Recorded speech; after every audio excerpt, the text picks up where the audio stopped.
आरोप चुकीचे आहेत आणि बिनबुडाचे आहेत. खोटं बोलत आहे ते, खोटं. हा मुलगा इनोसेंट होता. तो विद्यार्थी, एवढा मोठा घोडा विद्यार्थी. तो बिचारा एक गरीब घरचा मुलगा होता. तो इनोसेंट आणि गरीब घरचा. अरे जर तो गरीब होता तर एवढी मोठी आंदोलन करण्यासाठी त्याच्याकडे पैसे कुठून आले? महाराज त्याला तर पैसे म्याव राज्याकडून भेटले होते ना. नाही, म्याव राज्याकडे छाव राज्यातून भेटले होते. त्यात काय? तुम्हाला कसं कळलं म्याव राज्याकडून चार राज्याकडून पैसे मिळाले होते? ते सोडा, तुम्ही गोल खरिबाचे पैसे लुटले कसं काय? आम्ही गरिबांचे नाही, तुमच्यासारखे श्रीमंतांचे गुप्तधन जप्त केले आहे. आणि तुमच्याकडून तर आम्हाला 25 लाख सोन्याच्या नाण्या सापडले. 25 लाख हे 50 लाख. हे तर निर्धन, यांच्याकडे काहीच पैसे नव्हते. सगळ्यात जास्त धन तर यांच्याकडून जप्त झालं. हे पण सोडा, पण जे पर्यटक म्हणून आपल्या राज्यात आले होते त्यांना तुम्ही अतिरेकी म्हणून मारून टाकलं. हे कितपत बरोबर आहे? तुम्ही निष्पाप बालकाला मारून टाकले महाराज. बोला महाराज, द्या उत्तर. ते निष्पाप होते. त्यांच्याकडे AK-47 भेटल्या.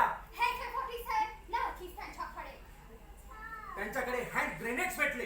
हँड ग्रेनेड्स नव्हते. त्यांच्याकडे रॉकेट मिसाइल्स भेटल्या. अरे कसं शक्य आहे रॉकेट मिसाइल्स? त्यांच्याकडे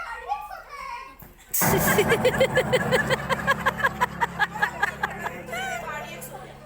आम्ही तर मीडियाला सांगितलेलं की त्यांच्याकडे AK-47 आणि हँड ग्रेनेड्स होते.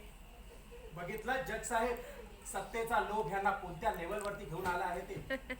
माझ्या विरुद्ध कारवाया करता करता हे स्वतःच खड्ड्यात पडले. सत्य हे क्रोधित होऊ शकत नाही, पराजित होऊ शकत नाही. कळलं? या राज्यात ही राज्याची गादी ही कोणाची जागीरदारी नसून हे जो कोणी या राज्यात बसायच्या इच्छेने येतो त्याला ती मिळायलाच पाहिजे. जो लोकांची सेवा करू इच्छितो, जो राज्याची सेवा करू इच्छितो त्याला ती गादी मिळालीच पाहिजे. आता जनताच ठरवेल कोण योग्य आहे आणि कोण अयोग्य आहे. परंतु लोकांना चुकीची दिशा दाखवून त्यांची मतं परावर्तित करून त्यांना खोटं सांगून जर कोणी राज्य हत्यारा असेल आणि आपल्या संस्कृतीच्या छिंद्या उडवत असेल त्यावेळेस मात्र मला माझी नीती ही रणनीतीच बदलावी लागते.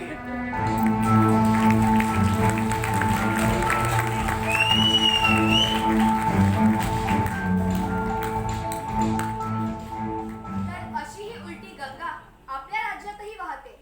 कुणावर विश्वास ठेवावा आणि कुणावर नाही हा ज्याचा त्याचा वैयक्तिक प्रश्न आहे. तरीही सगळ्या गोष्टींची शहानिशा करूनच योग्य त्या व्यक्तीच्या हातात आपल्या राज्याची धुरा द्यावी हीच विनंती.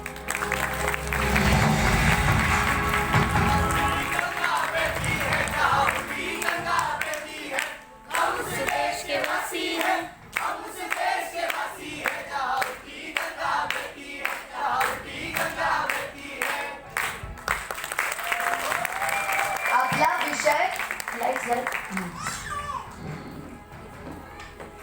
एक सेकंड, सगळ्यांनी लाईन मध्ये थांबायचं आहे. सगळ्यांचं इंट्रोडक्शन. सगळ्यांनी खूप कमी दिवसांनी तयारी केली आहे. त्यांच्यासाठी जोरदार टाळ्या. 3 दिवसात हे नाटक उभं केलं आहे. आधी त्यांचं वर्कशॉप चालू होतं, त्यानंतर मग त्यांनी पाठांतर करून हे स्क्रिप्ट तुमच्यासमोर सादर केलंय. आणि मी सगळ्यांचीच नावं घेते. किरण ब्रह्मे पुढे येऊ नमस्कार.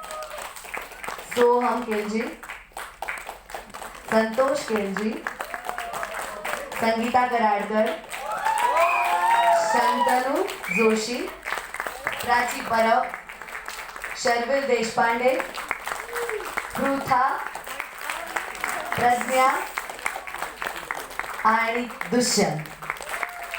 आय होप तुम्हाला आवडलं असेल.